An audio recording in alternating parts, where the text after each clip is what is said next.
What is up, everybody, and welcome to Infernal TV's video blog. In case you don't know who I am, my name is Stephanie. I am the owner of Infernal TV. I am a music journalist, and I am an avid traveler.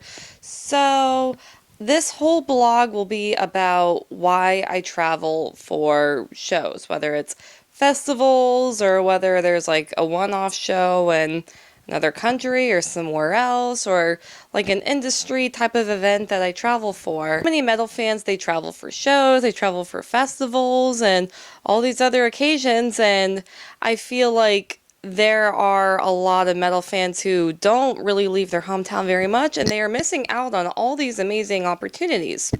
So this makes sense. I first traveled in 2014, I want to say the year was. I went to NAMM for the first time to do press, and that just inspired me to keep traveling. And since then, I've been to about 10 countries in Europe, I think, something like that.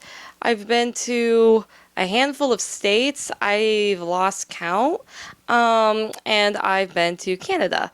And I just got back from my second trip to Montreal, and I'm going to talk more about why I went back to Canada, but that trip was kind of the inspiration for me to do this video blog.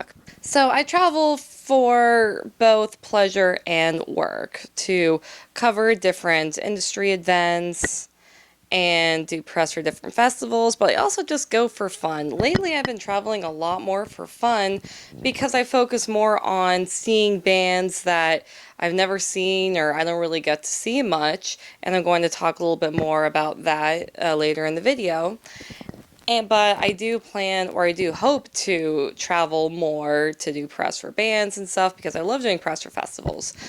Now, a breakdown of the different festivals that I've been to. Well, like I mentioned, I've been to NAMM, been to 70,000 Tons of Metal, been to Hellfest, been to Full Terror Assault.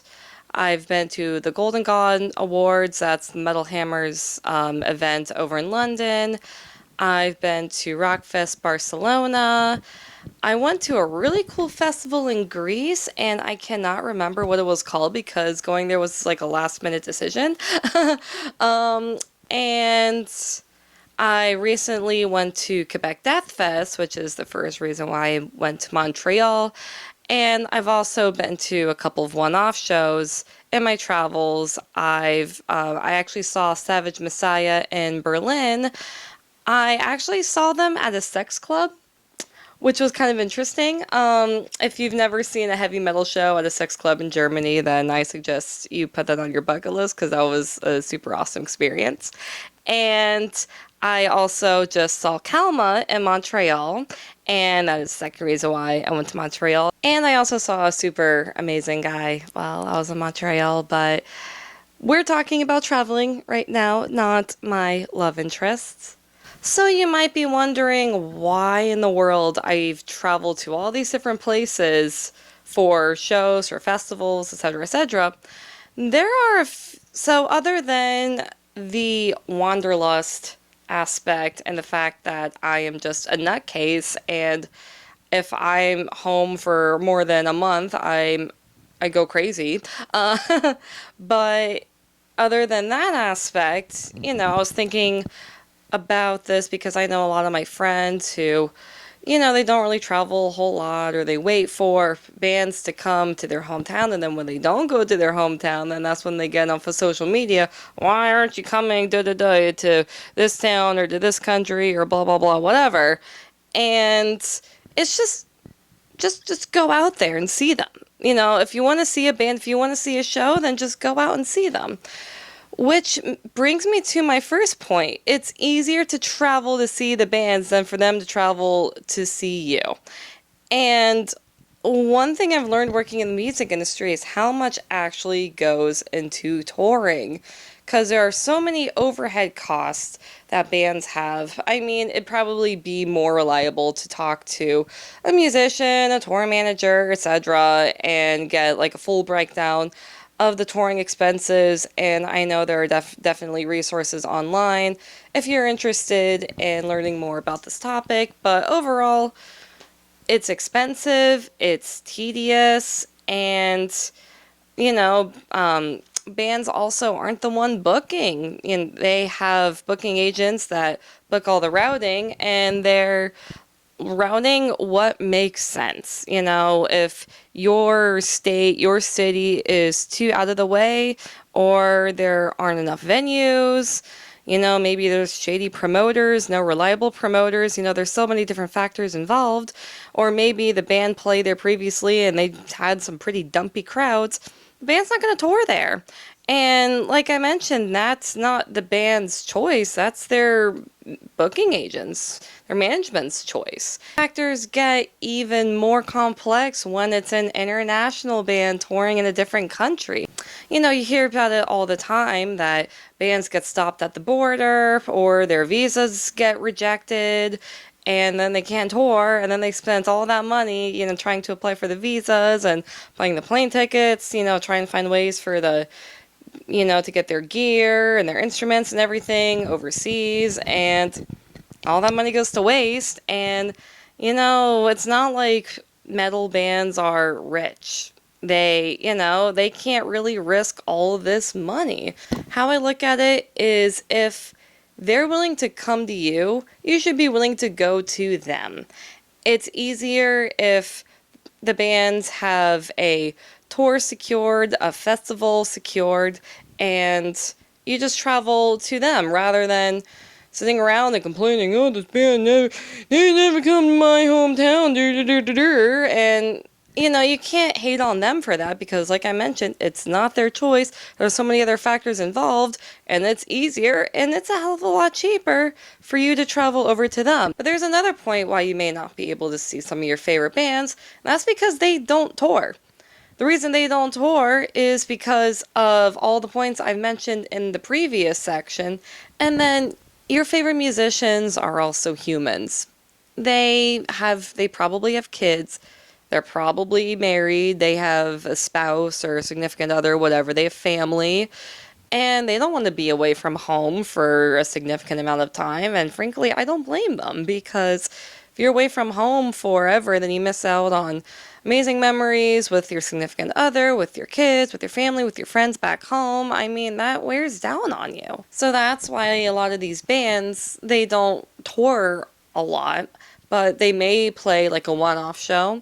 They may play a festival. Not only that, but some bands don't really like the chaos of touring. They don't, there are times that a tour isn't booked very well, that it's not organized well, or maybe a festival, like if they play a new festival and the organization's really bad, and some bands are just honestly more selective.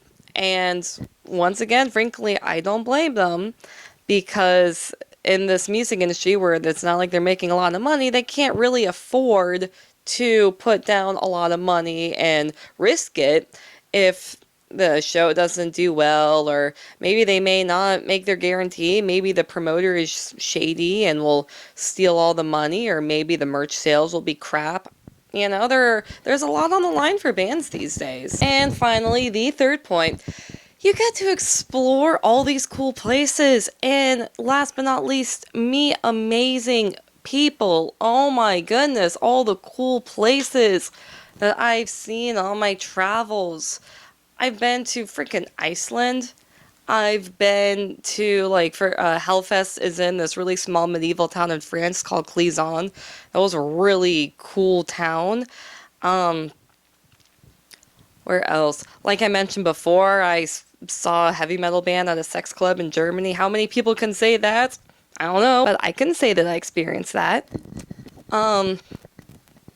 I got to see 2 festivals in beautiful countries, i.e. Spain and Greece, and looking out on mountains and all this beautiful landscapes while watching badass bands.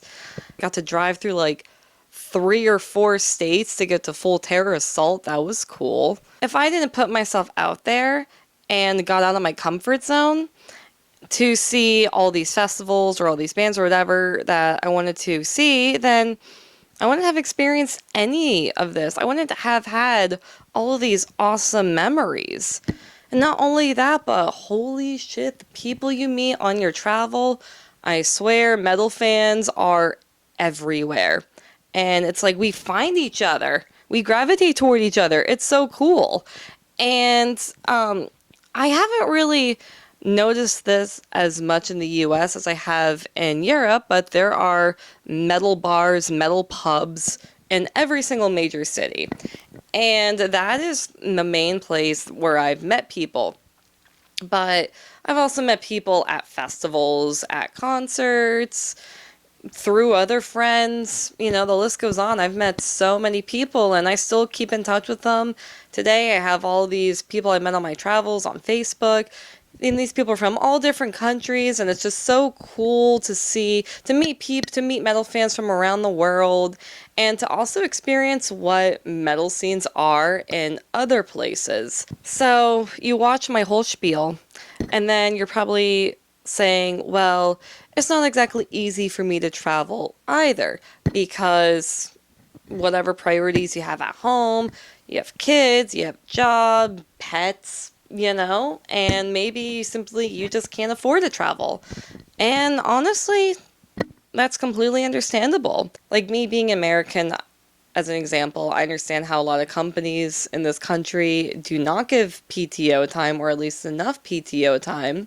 So that makes taking any time off work difficult, you know, regardless of vacation time, sick time, whatever other personal days, etc.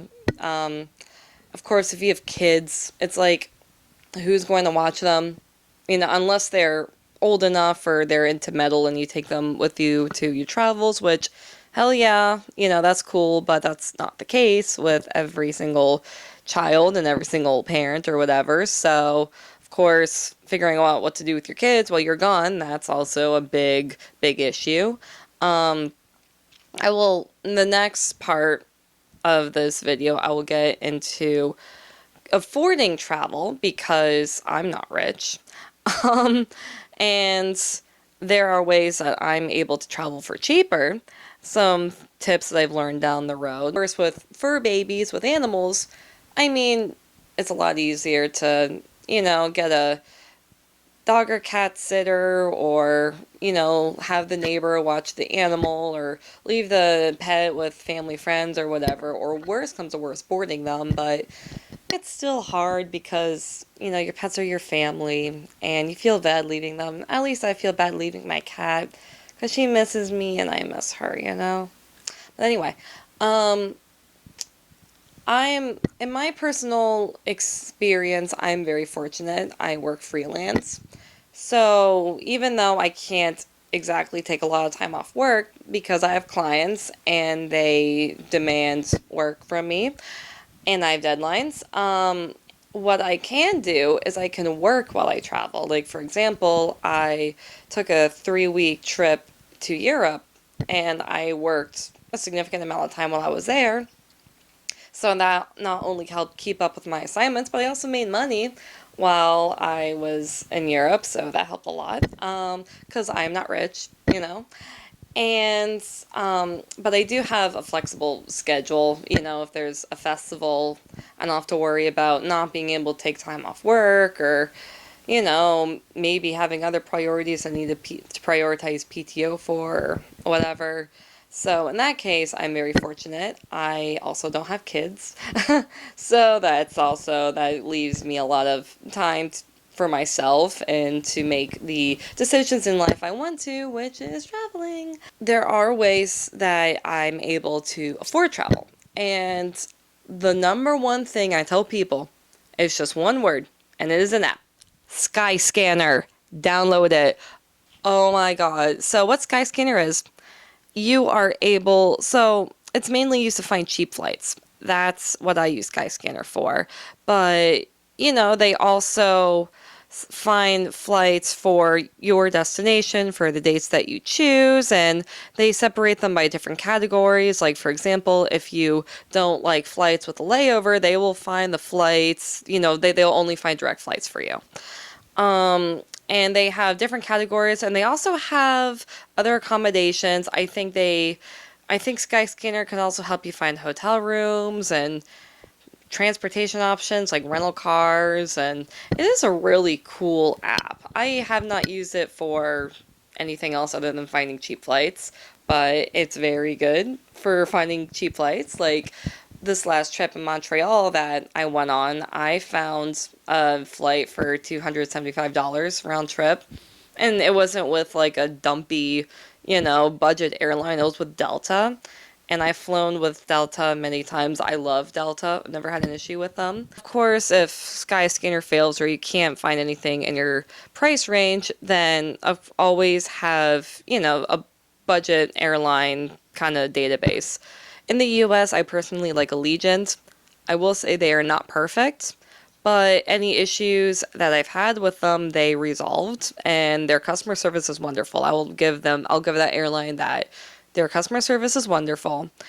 And as long as you can find flights to the destination that you want within the time frame that you want, you can honestly find extremely cheap flights.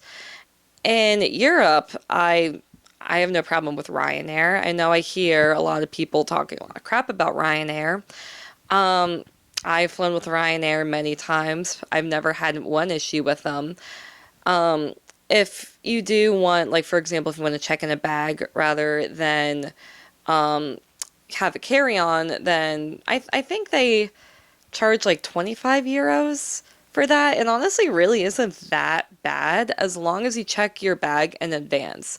Which, if I have one of those bags that's kind of like I could probably carry it on, but I don't know, I just check it in because I much rather pay the 25 euro or however much it is up, like right when I book my ticket rather than wait till I get to the airport. Oh, no, there's 50 euros. Or, I mean, I don't know how much it is to check a bag last minute with Ryanair. It just never happened to me before because I checked them in beforehand. And then you have to pay for your seat. So it's like all the little costs are a little annoying, but that's what you have to expect for a budget airline. And it still is cheaper than going with like a major airline.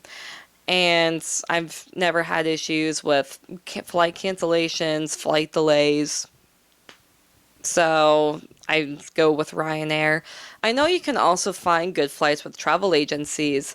I've only used one, which is Viama, or Vayama. I don't know how you pronounce it. They were great. Their customer service was great. I got a really good price on a flight that would have originally been a lot more expensive. And yeah, so as far if all else fails, then go with them.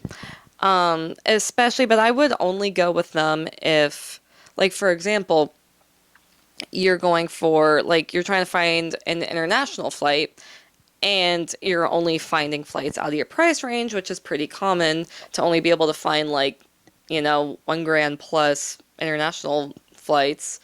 But you can always search their database because they offer very, very affordable international flights. That's what I used them for my last Europe trip, and I've only experienced great things with them. But I'm the kind of person, I would much rather spend more money on a hotel room.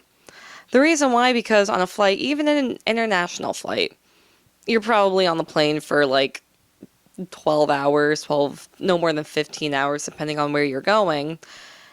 And then if it's a domestic flight, then you're only in the plane for like a few hours. But you are in a hotel room for the duration of your time at your destination. And I've had some hotel room horror stories. I don't ever want people finding dirty underwear in their hotel room and the lights not work. What else happened? Just sketchy, like really sketchy workers. I've had some pretty bad experiences, or a hotel with no AC in the middle of summer. That was also a pretty bad experience. So I will much rather put my money towards a very nice hotel room. I mainly, as far as that's why I stick to chains. And I know that, or at least here in North America, I can find a Hilton. Marriott's are also very good. I've also found Marriott's over in Europe, and both chains I will recommend because the every single Hilton, Marriott, etc., all of those that I've been to, they're all beautiful. They're all maintained very well. The staff is always very helpful. Yes, the hotels are a lot more expensive, but you get what you pay for, and you know that you have an amazing room. It's clean, and the accommodations are nice. Even if you don't settle for like a major, huge suite, I never do. But I get a comfy bed and it's clean, all that fun stuff. But you can't, especially when you're over in Europe, you can't really promise yourself that they will have major chain hotels. So what I do is I use booking.com, and you can filter all your searches. I always opt for free cancellation because what if something happens with my trip? And just to have that security in mind. Something else I do now, this is going back to flights. Sorry, I'm, thinking this while I'm talking, but I've learned this the hard way. I invest in travel insurance now, or flight insurance. Flight insurance differs with every airline. Expect to spend about $50. That's usually give or take, that's what I spend. It is worth it. Because with most airlines, if you have to cancel your trip, you can get a full refund. You unfortunately won't get the deposit or the insurance costs back, but you're still getting hundreds of dollars back in case you cancel your flight. Because otherwise, you just wasted all that money and you can't cancel your, yeah. So going back to what I was talking about with booking, yes, booking, you can filter, for different factors like free cancellation. You can choose a price range. I think now you can filter with the area you're going to. Like, for example, let's say, because I live in Tampa, let's say you were going to Tampa and a you only want to find a hotel in Ybor. I think you can. If not, then I know because I'm going to Copenhagen next year, and I've been looking at, kind of giving a good idea of, the city and the area and everything, and all the different hotels, because I'm going to Copenhagen. So, which hotels are near the festival? And I saw on Booking.com that it's a map, and it has like, all the, like it specifies where all the hotels are, and then you can click on, it's like a little icon, it's like a little hotel looking icon. You click on it, it's all touchscreen. You click on it, and then it has like general information about the hotel, and then you can go onto a different screen, and then you can read reviews and look more into the facility, etc. And then that's the final part, is always read reviews. Now with reviews, sometimes people can be a little exaggerative. That's why I always read both the positive and the negative reviews, and I gauge whether or not that hotel is worth it. Because I had one awful hotel in London, and I read reviews, but I didn't look too far into the reviews. So after my horrid experience at this hotel, I went back and did a little bit more research, and I thought, has anyone else experienced this? Sure enough, I found awful, terrible reviews. Some people even had worse reviews than I did. I was like, oh, because my stay there was pretty. Oh, it was pretty bad. Another source that I look into is Airbnb. I know Airbnb hasn't had the best press, but I've stayed at plenty of Airbnbs and I've never had an issue. My hosts were always very nice, very helpful, and Airbnbs for the most part are a lot cheaper than a hotel. I always check with the hotel first because I just trust it a little bit more. Because you're staying at a facility, not someone's apartment, or someone's house. Um, but but if I find a great Airbnb, that is significantly cheaper and it's closer to, especially like with some of these festivals, they're kind of often not in the middle of nowhere because I don't go to a festival where I camp. If you want to go camping at a festival, like at Vakken or whatever, then talk to someone who does that because that is not me. I tried camping once and it sucked. I hated it. But a lot of these festivals, even if they are like a big city festival, they may not be in the middle of the city. They may be off in like a residential, well, not a residential area, but they may be off in like a less crowded, less touristy area where it may not be easy to find a hotel, but you can likely find affordable Airbnbs in that area. Something else that I do, I know I have a lot of friends who travel, they rent cars or they Uber everywhere or they take taxis.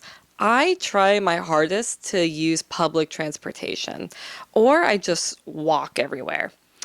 And especially if you go to some of these festivals in Europe and you're just, kind of having an adventure all over town, or even if you're getting transportation to and from the festival, you'd be shocked how many of these cities, they are so accommodating for like walkers, for bike riders. Like I'm looking more into Copenhagen and it seems like everybody just walks and rides their bike. So, which that's great because I get to exercise. I love exercising, get to exercise, and I get to not spend any money. I could just use my legs and walk to wherever it is I'm going. Um, and that's how I was in Montreal because I stayed at a Hilton right in the middle of downtown. And at Quebec Death Fest, the festival is at three different venues, all of which were in walking distance from my hotel. So I only took an Uber once that whole trip, and that was going to the airport, and it was awesome. I didn't even need the subway. I didn't even need a bus. Well, I took a bus to my hotel when I first arrived, but that was it. Otherwise, never use a subway. Worst comes to worst, if you have to use the subway, most subways are very affordable. You can purchase like a day ticket or 3-day weekend ticket, a week ticket, there are different pricing tiers, but you're usually not spending more than like $50, I think, day. I don't know about the US because not many states have subway system. The only one that I've been to that had a subway system was New York. And this was so many years ago, I don't even remember the prices because I only been to New York once. I loved it. The subway was probably the greatest subway ever because you see all the crazy entertainers and people playing instruments and all the wackos in New York City all in one place. It was great. But I don't remember how much it costed. But I'm trying to remember. I know my friend and I took subways in Barcelona, Berlin.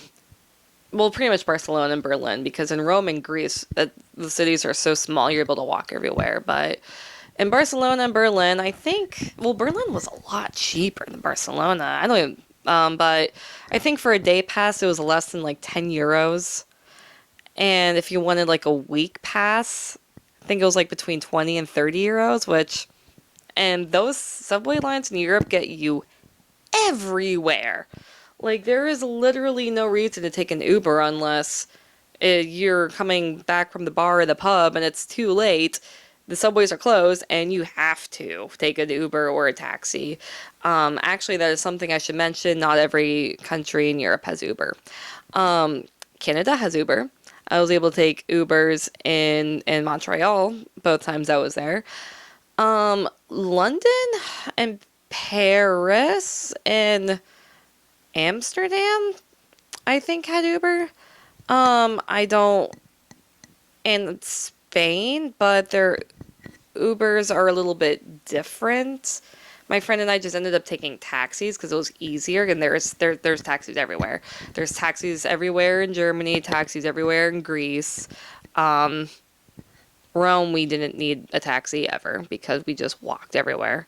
But yeah, so I would say research if Uber is available in whatever country you're visiting. Taxis in a lot of these different countries are governed a little bit differently, so some allow Uber, some don't.